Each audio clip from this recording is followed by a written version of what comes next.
Question number first में हमें क्या दे रखा है, write minors and cofactor of the elements of the following determinant. जो भी हमारे डिटरमिनेंट के अंदर एलिमेंट्स हैं उनके माइनर और कोफैक्टर आपको फाइंड आउट करके लिखने हैं। 2/2 का अगर डिटरमिनेंट होता है तो बहुत सिंपल होते हैं हमारे माइनर और कोफैक्टर निकालने। तो यहाँ पे देखो बच्चों, सबसे पहले ये हमारे पास यहाँ पे डिटरमिनेंट दे रखा है, इसके अंदर क्या है, यहाँ पे 2 - 4 0 और 3 ये एलिमेंट्स हमें दे रखे हैं। अब माइनर्स कैसे निकलेंगे, यहां पे देख लो। माइनर्स सबसे पहले क्या निकलेगा, M11 इस एलिमेंट का, मतलब फर्स्ट रो कट गई, फर्स्ट कॉलम कट गई, तो क्या बच गया, 3 बच गया, ये आ गया। फिर हम क्या निकाल लेंगे, M12 first row second column, first row ये है, सेकंड कॉलम ये है, तो 0 बच गया, तो 0 आ गया। फिर हम क्या निकालेंगे, M21 मतलब second row first column, second row ये है, फर्स्ट कॉलम ये है, ये लाइन कट गई, ये कट गई, -4 बच गया। फिर निकालेंगे M22 का मतलब ये और ये कट गया, तो क्या बच गया, 2 बच गया। आ गए हमारे पास माइनर्स। अब हमें निकालने हैं कोफैक्टर्स। कोफैक्टर्स निकालने का सिंपल सा फॉर्मूला है हमारा, क्या है, -1 की power i + j into MIJ। ये फॉर्मूला होता है हमारा AIJ का। अब इसका मतलब क्या है हमारा, सबसे पहले क्या निकालना है, A11 निकालना है, इसका मतलब -1 की पावर 1 + 1 इंटू M11। तो क्या हो गया, यहाँ पे -1 की पावर 2 हो जाएगी, तो 1 × M11 की वैल्यू क्या थी, 3, तो कितना आ गया, 3 आ गया।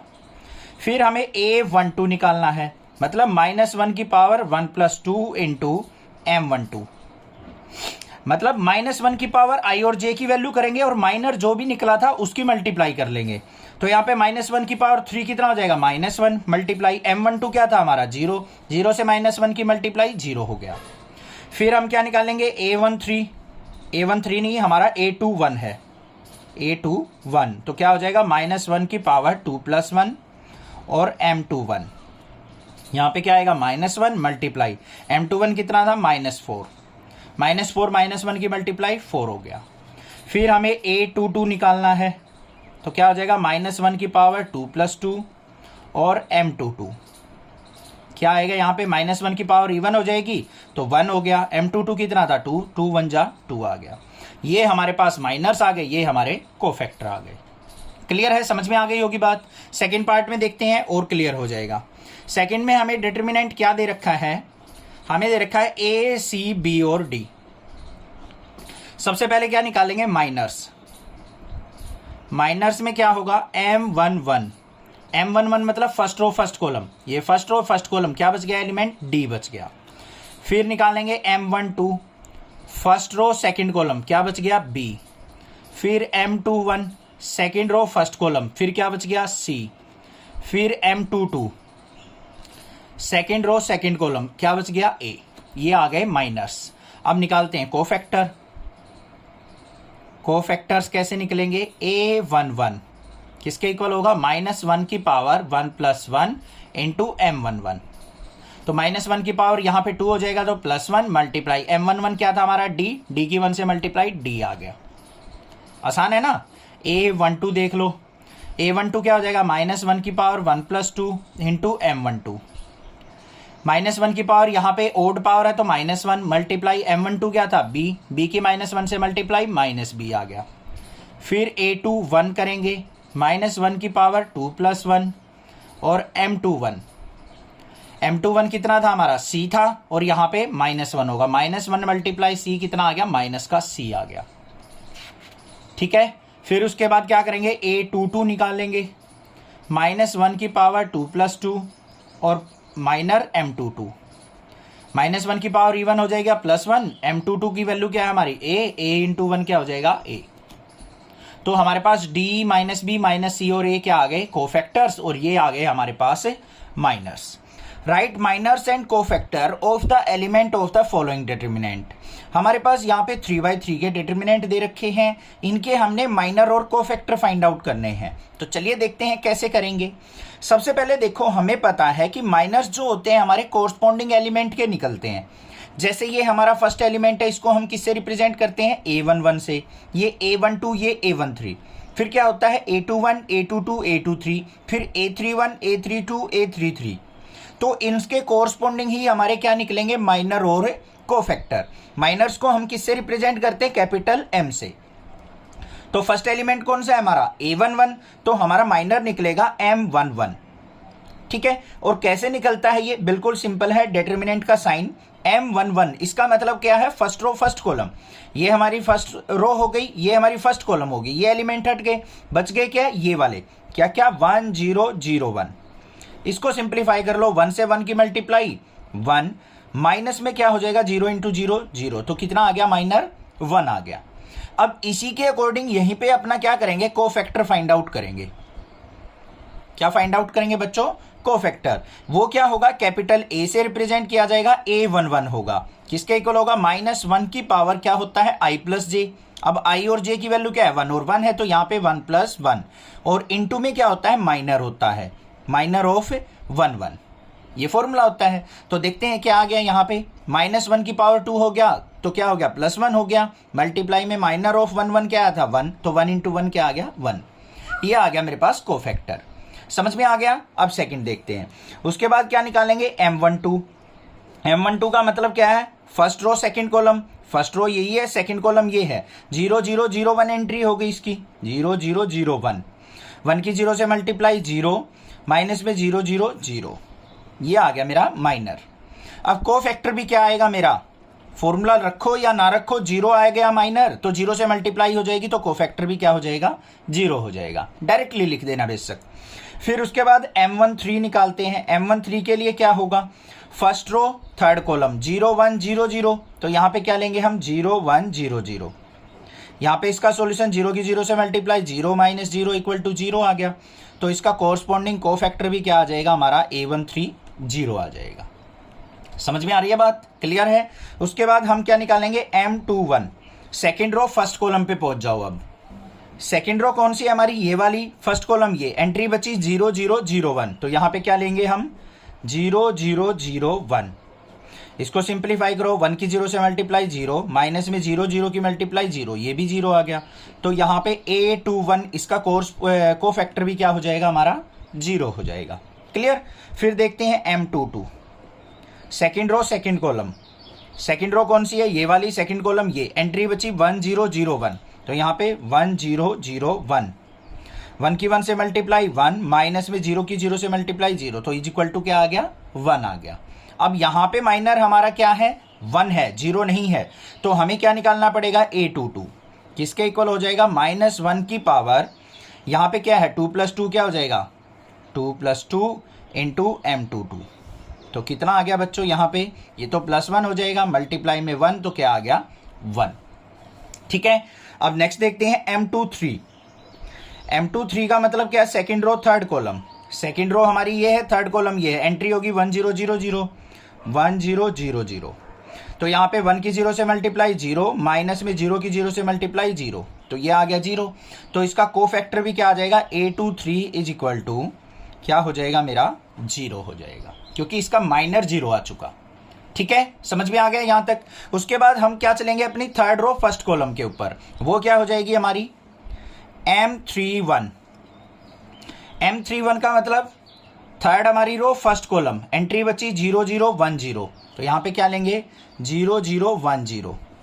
सिंप्लीफाई करो, 0 की 0 से मल्टीप्लाई 0, माइनस 1 की 0 से मल्टीप्लाई 0, तो हमारा इसका कोफैक्टर भी क्या हो जाएगा? A31 = 0। क्यों होता है 0? पता लग गया ना? माइनर से मल्टीप्लाई की जाती है हमारी -1 की पावर I + J से, तो माइनर से मल्टीप्लाई करेंगे तो माइनर ही हमारा 0 आया, तो ये क्या हो जाएगा हमारा? सब कुछ 0 हो जाएगा। फिर हम निकालेंगे M32। Third row second column. Third row ये है, सेकंड कॉलम ये है। एंट्री बची 1 0 0 0 1 0 0 0, 0 की 1 से मल्टीप्लाई 0, माइनस में 0 की 0 से मल्टीप्लाई 0, तो माइनर क्या आ गया हमारा? 0। तो इसका कोरस्पॉन्डिंग कोफैक्टर भी क्या हो जाएगा हमारा? 0 हो जाएगा बच्चों। क्लियर है? लास्ट बच गया हमारा M33। लास्ट एलिमेंट का कोफैक्टर माइनर निकालना है। थर्ड रो थर्ड कॉलम, तो एंट्री बची 1 0 0 1 1 0 0 1, 1 की 1 से मल्टीप्लाई 1, माइनस में 0 की 0 से मल्टीप्लाई 0, तो माइनर आ गया 1। तो कोरस्पॉन्डिंग कोफैक्टर क्या होगा? A33। ध्यान से देख लो, A33 निकालना है तो किसके इक्वल होगा? यहाँ पे निकालते हैं। A33 = -1 की पावर 3 + 3 इंटू M33। तो क्या हो गया यहाँ पे, ये इवन पावर हो जाएगी -1 की, तो 1 आ गया, मल्टीप्लाई M33 आया था 1, तो ये आ गया कोफैक्टर। समझ में आ गई बात, सारे के सारे समझ में आ गए होंगे किस तरीके से हमें माइनर कोफैक्टर फाइंड आउट करने हैं। सेकंड पार्ट की ओर देखते हैं कैसे निकालेंगे। सेकंड पार्ट में हमें डिटर्मिनेंट ये दे रखा है, तो इसके अलोंग हमने सबसे पहले क्या करना है, अपना माइनर फाइंड आउट करना है M11। तो कैसे निकलेगा, first row first column cut हो गई, एंट्री बच गई 5 - 1 1 और 2, तो इनको लिख लेंगे 5 - 1 1 और 2। अब जो बच्चा डायरेक्टली सोल्व आउट कर सकता है ना, वो डायरेक्टली भी कर सकता है, ऐसी बात नहीं है, यही करने की जरूरत है। अब इसको सोल्व आउट करो, क्या हो गया 5 2 जा 10, माइनस में -1 ऑफ 1 क्या हो जाएगा +1, तो 10 + 1 क्या आ गया 11 आ गया मेरा माइनर। अब कोफैक्टर क्या हो जाएगा A11 = -1 की पावर 1 + 1 इंटू M11, तो कितना आ गया -1 की पावर 2 हो जाएगा, तो +1 हो गया। M11 की वैल्यू क्या आई है 11, 11 1 जा 11 आ गया, ठीक है। उसके बाद हम क्या निकालेंगे M12। M12 का मतलब क्या हो जाएगा, first row second column, first row कौन सी है हमारी, ये सेकंड कॉलम, ये एंट्री बची 3 - 1 0 और 2, तो यहां पे लेंगे 3 - 1 0 और 2। इसको सिंप्लीफाई कर लो, 3 2 जा 6, माइनस ऑफ -1 क्या हो जाएगा +1, 6 और 1 क्या हो गया 7। अब यहां पे A12 निकाल लेंगे। यहां पे ध्यान से देखो बच्चों, ओड वैल्यू है, जहां पे भी ओड वैल्यू आ जाए ना, वहां पे ये मान लो -1 इंटू में क्या करना है, हमें माइनर करना है। तो यहां पे क्या हो जाएगा -1 इंटू 7 करेंगे तो -7 आ जाएगा। जहां पे इनका सम इवन होगा वहां पे +1 से मल्टीप्लाई कर लो, जहां पे ओड सम होगा वहां पे हम -1 से मल्टीप्लाई कर लेंगे। बस ये डिफरेंस होता है माइनर कोफैक्टर में, साइन का ही वेरिएशन आएगा और कुछ भी वेरिएशन नहीं आएगा, ये चीज ध्यान रखना। फिर हम क्या कर रहे हैं M13 first row third column, first row हमारी ये है, थर्ड कॉलम ये है, एंट्री बची 3501, तो यहां पे लिखेंगे हम 3501, एंट्री 3 1 जा क्या हो गया हमारा 3, माइनस में 5 की 0 से मल्टीप्लाई 0, तो यहां पे क्या आ गया 3 आ गया मेरे पास।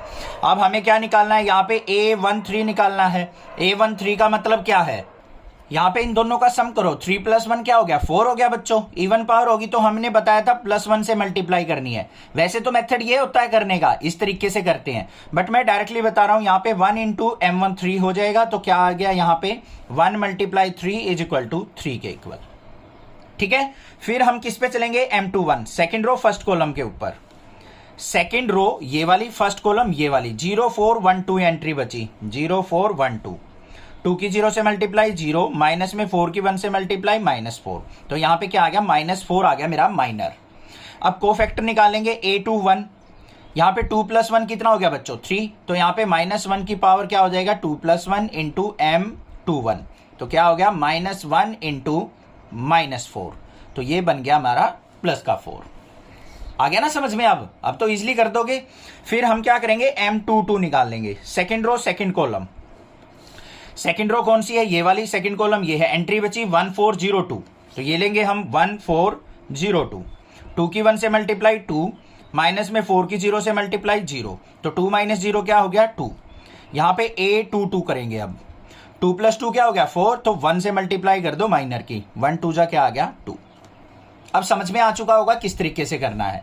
अब हम क्या करेंगे, यहां पे M23 निकालेंगे, second row third column, second row third column, second row ये रही, थर्ड कॉलम ये रही, 1001 एंट्री आ गई, 1001, 1 की 1 से मल्टीप्लाई 1 - 0 = क्या आ गया 1, तो A23 किसके इक्वल हो जाएगा 2 + 3 क्या हो गया 5, -1 की पावर 2 + 3 करेंगे, इनटू में माइनर की वैल्यू क्या है M23, तो यहां पे क्या हो गया -1 × 1 = -1, ठीक है।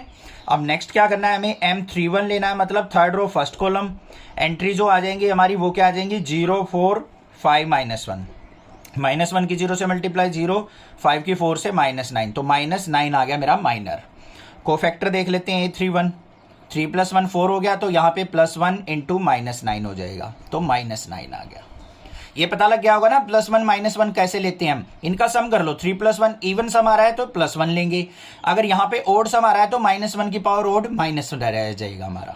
अब इसके बाद क्या करते हैं, M32 निकालते हैं, M32 क्या हो जाएगा हमारा, एंट्री 1 4 3 -1 = क्या आ गया यहाँ पे -1, माइनस में 3 4 जा 12, तो यहाँ पे क्या आ गया -13, तो A32 क्या हो गया -1 मल्टीप्लाई -13 इज इक्वल टू क्या आ गया, प्लस का 13।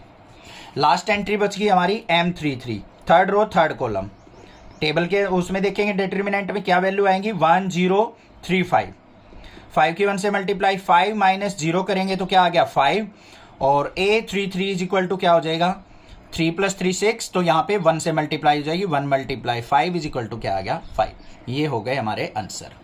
Using cofactor of elements of second row evaluate delta equal to this determinant.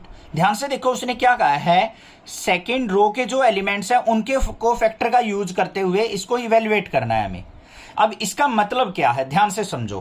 पहले मान लो आपके पास कोई भी डिटर्मिनेंट दे रखा है, उसके अंदर जो एलिमेंट्स होते हैं वो क्या क्या होते हैं बच्चों, A11, A12, A13, फिर क्या आता है A21, A22, A23, फिर क्या आता है A31, A32, A33। अब आपको कोई रो बोल दे या कॉलम बोल दे, अगर उसके एलिमेंट के कोरस्पॉन्डिंग कोफैक्टर के अलोंग हमें इवेल्युएट करना हो तो हम कैसे सॉल्यूशन करेंगे। यहां पे देखो सेकंड रो बोला है, ये वाली सर्कल कर लो। बस करना क्या है हमें, यहां पे इसके एलिमेंट को उठाओ A21 और इसका कोफैक्टर क्या होगा, कैपिटल A21, फिर प्लस का साइन। फिर क्या करना है हमें, सेकंड एलिमेंट क्या है A22, इसका कोफैक्टर क्या निकलेगा A22। फिर थर्ड एलिमेंट क्या है बच्चों A23, और इसका कोफैक्टर क्या निकलेगा A23। बस इसके अलोंग इसको सिंप्लीफाई कर दो, ये वैल्यूज निकाल के आंसर आ जाएगा। अब अगर मान लो थर्ड रो के अलोंग बोला होता तो ये वाले एलिमेंट लेते और इसी के कोफैक्टर लेते। फर्स्ट कॉलम के अलोंग बोला होता तो ये कॉलम ले लेते हम, ये वाले elements A11 into capital A11, A21 ले लेते तो कैपिटल A21, इस तरीके से लेते। समझ में आ गई बात, क्लियर है। अब हमें क्या निकालना है, A21, A22, A23 निकालना है मेन काम। स्मॉल A21, A22, A23 हमें ऑलरेडी दे रखे हैं एलिमेंट, तो ये कोफैक्टर कैसे निकलेंगे, पहले हमें क्या निकालना पड़ेगा, M21 निकालना पड़ेगा माइनर। M2 का 1 का मतलब क्या है, second row first column, second row ये रही, फर्स्ट कॉलम ये रही, एंट्री बची 3823, तो यहां पे लिखेंगे 3823। सिंप्लीफाई करो इसको, 3 3 जा 9 माइनस 8 2 जा 16, 9 माइनस 16 कितना हो गया बच्चों, यहाँ पे माइनस का 7, तो A21 क्या हो जाएगा, -1 की पावर 2 + 1 इंटू M21। -1 की पावर ओड है तो -1 ही रहेगा, और M21 की वैल्यू क्या है -7, -7 की -1 से मल्टीप्लाई 7 आ गई। आ गया कोफैक्टर, समझ में आ गया। फिर हमें क्या निकालना है, M22 निकालना है, minor of second row second column, second row second column, entry बची 5813, तो 5813, 5 3 जा 15, माइनस में 8 1 जा 8, 15 में से 8 गया 7, तो यहाँ पे A22 निकलेगा हमारा, क्या हो जाएगा 2 + 2 4, तो -1 की पावर 4 इंटू M22, ये क्या हो जाएगा +1 मल्टीप्लाई 7, तो कितना आ गया 7 आ गया। क्लियर है, कोई दिक्कत नहीं है। उसके बाद हमें क्या करना है, M23 निकालना है। ये वाला एलिमेंट है हमारा, यही है ना 23, A23, तो इसका माइनर क्या होगा M23। Second row third column, second row ये रही, थर्ड कॉलम ये रही, एंट्री बची 5312, 5312, 5 2 जा क्या हो गया बच्चों 10, 3 1 जा 3, 10 में से 3 गया 7 आ गया। अब A23 देखते हैं क्या आएगा, 2 + 3 5 हो गया, -1 की पावर 5 और M23, तो यहाँ पे क्या आ जाएगा -1 मल्टीप्लाई 7, तो क्या आ गया -7। आ गई सारी एंट्रीज मेरे पास। अब यहां पे हम क्या करेंगे, इन कोरस्पॉन्डिंग एंट्री को इसके अंदर पुट कर देंगे बस। A21 क्या था हमारा 2 था, तो यहां पे क्या आ गया 2 multiply A21, capital A21, cofactor क्या निकला 7, फिर प्लस का साइन, A22 क्या था 0 मल्टीप्लाई में 7, फिर प्लस में A23 क्या है हमारा 1 मल्टीप्लाई में -7। देखो क्या आया सिंप्लीफाई करके, 7 2 जा क्या हो गया हमारा 14, 7 की 0 से मल्टीप्लाई 0, और 7 की -1 से -7, तो 14 में से 7 गया तो हमारा क्या आ गया 7। तो जो इसका सॉल्यूशन आया है डिटर्मिनेंट का वो कितना आ गया, delta equal to 7। This is the answer. Using cofactor of elements of third column evaluate delta equal to this determinant. अब यहां पे मेंशन क्या किया, थर्ड कॉलम के एलिमेंट्स के कोफैक्टर को यूज करते हुए इसको इवेल्युएट करना है। पहले तो चलो थर्ड कॉलम पे, थर्ड कॉलम कौन सी है हमारी, ये वाली, इसको हमें यूज करना है। ठीक है, अब मैंने आपको बता रखा है कोई भी डिटर्मिनेंट हो उसके अंदर एलिमेंट्स क्या होते हैं, A11, A12, A13, तो A21, A22, A23, A31, A32, A33। तो हमारी थर्ड कॉलम कौन सी होगी बच्चों? ये वाली। इसके एलिमेंट्स को यूज करना है और इसी के कोफैक्टर को यूज करते हुए हमें इसको सोल्व आउट करना है। ये चीज समझ में आ गई? चलो देखते हैं कैसे करेंगे अब इसका सॉल्यूशन। हमें क्या करना है, इसका फर्स्ट एलिमेंट उठाओ A13, इसका कोफैक्टर क्या होगा? कैपिटल A13 होगा या नहीं होगा? बस प्लस में सेकेंड एलिमेंट क्या है? A23, इसका कोफैक्टर क्या होगा? A23। थर्ड क्या है? A33 और इसका कोफैक्टर क्या होगा? A33। बस हम क्या करेंगे, इन तीनों को फैक्टर को निकाल लेंगे और यहां पुट करके सॉल्यूशन निकाल लेंगे। देखते हैं क्या आएगा। सबसे पहले हमें A13 निकालना है, इसके लिए हमें M13 चाहिएगा, माइनर चाहिएगा पहले बच्चों। M13 का मतलब क्या है? First row third column, first row ये रही, थर्ड कॉलम ये रही, एंट्री बची 1y और 1z, 1y 1z।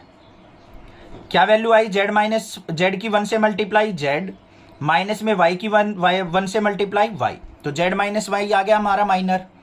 कोफैक्टर क्या हो जाएगा? A13 माइनस 1 की पावर 1 प्लस 3 और इंटू में क्या होता है? माइनर। माइनस 1 की पावर 4 हो जाएगा, तो ये एंट्री क्या रहेगी हमारी? z माइनस वाई ही रहेगी। ये आ गया कोफैक्टर। फिर हमें क्या निकालना है? A23, तो मतलब M23 निकाल लो। Second row third column, second row कौन सी है? ये रही, थर्ड कॉलम ये रही, 1x 1z एंट्री बच गई, 1x 1z, z की 1 से मल्टीप्लाई z, माइनस में x की 1 से मल्टीप्लाई x। अब इसका A23 निकाल दो, माइनस 1 की पावर 2 प्लस 3 और M23। ध्यान से देखो, माइनस 1 की पावर ओड है, 3 प्लस 2 5 हो गया, तो ये माइनस 1 रहेगा। माइनस 1 की इससे मल्टीप्लाई होगी तो साइन चेंज हो जाएंगे, x माइनस जेड हो जाएगा बच्चों। ये क्लियर है ना? नेक्स्ट देखते हैं M33। M33 का मतलब third row third column, 1x 1y entry बच गई, 1x 1y। क्या हो जाएगा? y की 1 से मल्टीप्लाई y, x की 1 से मल्टीप्लाई x। तो अब हमें A33 चाहिए, तो क्या हो जाएगा? माइनस 1 की पावर 3 प्लस 3 और यहां पे क्या रहेगा? M33। माइनस 1 की पावर इवन है, 1 हो गया, 1 की इससे मल्टीप्लाई हो जाएगी तो y माइनस एक्स रहेगा। ये वैल्यू आ गई या नहीं आ गई? समझ में आ गई? कोफैक्टर आ चुके। अब यहां पुट कर लो बच्चों।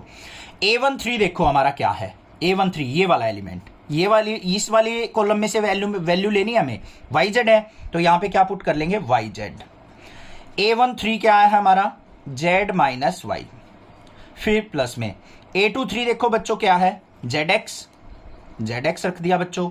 A23 क्या है? x माइनस जेड, ये भी रख दिया सर। फिर प्लस में A33 देखो, A33 यहां से कंपेयर कर लो, xy इनटू में A33, ये आया है मेरे पास y माइनस एक्स। मेन मतलब ये है, इसको सिंप्लीफाई करके रखना, इसका सॉल्यूशन निकालना है। अब बच्चों देखो ध्यान से, मुझे तो एक्सपीरियंस है इसका सॉल्यूशन कैसे निकलेगा। अगर मान लो इस टाइप का क्वेश्चन आपको मिलता है और आपको पता नहीं लगे कि कैसे सॉल्यूशन करे, तो सिंपली क्या करो, इसके अंदर मल्टीप्लाई करो, इसके अंदर करो, इसके अंदर करो, जो भी कॉमन आपको निकल रहा है वो निकाल के आप आंसर निकाल दो, कोई दिक्कत नहीं है, गलत नहीं माना जाएगा। कंपेयर मत करना एनसीईआरटी के सॉल्यूशन से। कहीं आप सोचो कि सर एनसीईआरटी में सॉल्यूशन कुछ और दे रखा है, आपका कुछ और आ रहा है, गलत हो गया। नहीं, ऐसा नहीं होगा, बस इन वैल्यू को आपको इवेल्युएट करना है। बट मैं एनसीईआरटी वाला ही सॉल्यूशन यहां पे निकाल लूंगा।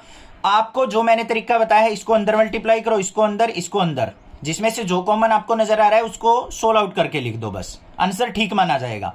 बट यहां पे इस क्वेश्चन में क्या करेंगे हम, ध्यान से देखो, इसको टर्म को ऐसे की ऐसे रहने दो, yz into Z minus y रह गया, इसको अंदर मल्टीप्लाई करो, zx की x से मल्टीप्लाई करेंगे तो हम क्या हो जाएगा हमारा यहाँ पे प्लस में zx स्क्वेयर, zx की माइनस जेड से करेंगे तो माइनस का z स्क्वेयर x।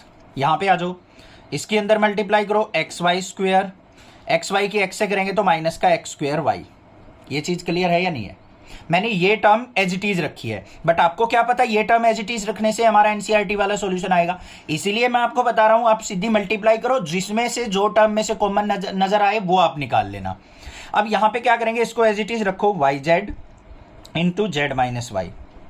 अब यहां पे ध्यान से देखो बच्चों, एक्स स्क्वेयर वाली टर्म, एक तो ये है, एक ये है, इन दोनों में से अगर मैं एक्स स्क्वेयर कॉमन लेता हूं, इस टर्म में से और इस टर्म में से, तो मेरे पास क्या आ जाएगा, प्लस का एक्स स्क्वेयर कॉमन, यहां से बच गया जेड, यहां से बच गया वाई, तो माइनस का वाई, ये रहा माइनस का वाई, ये टर्म बच गई। इन दोनों में से कॉमन क्या आ रहा है, एक्स कॉमन आ रहा है, एक्स कॉमन ले लूंगा, प्लस का एक्स, अंदर क्या बच गया, प्लस का वाई स्क्वेयर और माइनस का जेड स्क्वेयर। ठीक है, क्लियर है ये चीज, कोई दिक्कत नहीं होनी चाहिए। बट यहां पे क्या करूं मैं, इसको x को माइनस कॉमन लूं, माइनस एक्स कॉमन लूं, क्योंकि मुझे तो z माइनस वाई चाहिए। अगले वाले स्टेप में बताऊंगा, इसको ऐसे ही रहने दो। आगे चलो, Y Z into Z minus Y plus में X square Z minus Y. अब देखो बच्चों, इस टर्म में जेड माइनस वाई है, इसमें भी जेड माइनस वाई है, यहाँ वाई माइनस जेड बन रहा है, तो यहां से माइनस कॉमन लूंगा तो ये माइनस एक्स हो जाएगा, अंदर क्या बच गया, z square minus y square. अब क्लियर है ना, सभी में से जेड माइनस वाई कॉमन ले लिया, यहां पे क्या बचा, वाई जेड, यहां पे क्या बच गया, प्लस का एक्स स्क्वेयर, और यहां पे क्या बच गया मेरा, माइनस का x into z plus y. Z square minus y square का मतलब क्या है, z minus y z plus y, z minus y बाहर जा चुका, जेड प्लस वाई बच गया। अब इसको सिंप्लीफाई कर दो, जेड माइनस वाई बाहर इंटू में y z plus x square, x के अंदर मल्टीप्लाई करो, माइनस का एक्स जेड माइनस का एक्स वाई। क्लियर। अब यहां पे देख लो अब क्या कॉमन आ रहा है, जेड माइनस वाई इंटू ये वाई जेड है, ये एक्स जेड है, तो यहां पे मेरा क्या कॉमन आ गया, या फिर क्या करो, इसमें से और इसमें से कॉमन क्या आ रहा है, एक्स कॉमन, अंदर क्या बच गया, एक्स माइनस वाई। अब इस टर्म में से और इस टर्म में से देखो बच्चों, माइनस जेड कॉमन ले लूं तो क्या बच जाएगा, यहां पे माइनस का एक्स क्या बन जाएगा, प्लस का एक्स, और ये क्या बन जाएगा, माइनस वाई। तो क्या बन गया, जेड माइनस वाई, ये एक्स माइनस जेड और एक्स माइनस वाई, ये हो गया आंसर। ये एनसीईआरटी से मैच करेगा। बट इसमें देखो कितनी सारी डिफिकल्टी थी क्वेश्चन में, क्योंकि मुझे तो पता है कैसे करना है, इसलिए मैंने इसको कर दिया। बाकी आप इसको सिंप्लीफाई करो, अंदर मल्टीप्लाई करके जो भी आंसर बने वो बना लो, गलत नहीं माना जाएगा। ठीक है, इसमें तो बहुत जगह हमें कहीं ये देखना है माइनस कौन से में से लें, सेम वाली टर्म बनाएं। अब यहां पे भी कॉमन लेते टाइम मैंने माइनस जेड कॉमन लिया, क्योंकि ये एक्स माइनस वाई चाहिए था मुझे, प्लस का जेड कॉमन ले लेता तो अंदर बनता वाई माइनस एक्स, बट चाहिए मुझे एक्स माइनस वाई, तो इसलिए माइनस जेड कॉमन लेके मैंने इसको सोल्व किया। क्लियर है, क्वेश्चन समझ में आ गया होगा। कंसेप्ट सीखो, रटना नहीं है, सॉल्यूशन नहीं रटना, हमें कंसेप्ट सीखना है, वो स्ट्रॉन्ग करो। कोई भी दिक्कत लगे मुझसे पूछो। क्लियर है। क्वेश्चन नंबर 5 भी देख लेते हैं इसी वीडियो में। क्वेश्चन नंबर 5 क्या है, if delta equal to this determinant and a i j is cofactor of a i j. यहां पे क्या कहा है, जो कैपिटल ए आई जे है को फैक्टर्स हैं कोरस्पॉन्डिंग एलिमेंट के, then value of delta is given by. तो इसको इवेलुएट हम कैसे करते हैं। अब पिछले हमने 2-3 क्वेश्चन देखे थे, हम किसी कोरस्पॉन्डिंग रो या कोरस्पॉन्डिंग कॉलम के अलोंग इवेलुएट करते थे। तो हम क्या करते थे बच्चों, उसी के एलिमेंट और उसी के कोफैक्टर यूज करते थे। जैसे सेकंड रो के अलोंग करने पड़े तो सेकंड रो के एलिमेंट और उन्हीं एलिमेंट्स के कोफैक्टर की मल्टीप्लाई करके सम करते थे। तो वही काम यहां पे 4 ऑप्शन में दिया है हमें। अब यहां पे देखो हमें क्या दे रखा है, A11, इसका कोरस्पॉन्डिंग कोफैक्टर तो लिया नहीं इसने मल्टीप्लाई करते टाइम, तो ये आंसर हो गया गलत। यहां पे आ जाओ, A11 ले रखा है, A11 ठीक है भाई, A12 A21 ले रखा है, यहां पे उल्टा कर दिया तो ये पॉइंट गलत हो गया, तो ये ऑप्शन भी गलत। यहां पे आ जाओ, A21 A11 एलिमेंट कोई सा ले लिया, कोफैक्टर किसी और का ले लिया, ये भी गलत। यहां आ जाओ, A11 उसी का कोरस्पॉन्डिंग कोफैक्टर लिया, ठीक है। A21 एलिमेंट लिया उसी का कोफैक्टर लिया है, A31 लिया उसी का कोफैक्टर लिया है। यहां पे बिल्कुल ठीक ऑप्शन है, तो डी ऑप्शन क्या हो जाएगा हमारा, बिल्कुल करेक्ट ऑप्शन। समझ में आ गई ना बात, मैंने क्या कहा है, जो भी एलिमेंट लो उसी का कोफैक्टर से मल्टीप्लाई होना चाहिए। एलिमेंट A11 लिया है तो उसी के कोफैक्टर से मल्टीप्लाई, A21 लिया तो A21 का ही कोफैक्टर, A31 लिया तो उसी का कोफैक्टर, तभी हमारा इवेल्युएट होता है कोई भी डिटरमिनेंट। क्लियर, तो डी ऑप्शन क्या हो गया, करेक्ट हो गया। अब मान लो किसी रो के अलोंग या कॉलम के अलोंग बोल देता, मान लो सेकंड कॉलम के अलोंग बोल देता इवेल्युएट करना है, ये रही सेकंड कॉलम, तो कैसे सॉल्यूशन होता है हमारा, A12 इसका कोफैक्टर A12 प्लस में A22 इसका कोफैक्टर कैपिटल A22, फिर हमारा A32 इसका कोफैक्टर A32। ये सॉल्यूशन जो आएगा हमारा वही इवेल्युएशन हो जाएगा इस डिटरमिनेंट का। ये था हमारा सेकंड कॉलम के अलोंग। थर्ड कॉलम के अलोंग का होता तो ये एलिमेंट और इसी के कोफैक्टर लेते। रो के अलोंग का होता तो जो भी रो बोले उसके एलिमेंट और उसी के कोफैक्टर यूज करेंगे। I hope clear, concept strong. कोई भी दिक्कत मुझसे पूछे, अदरवाइज चैनल को सब्सक्राइब कर लें। Thank you students for watching. Next class is video.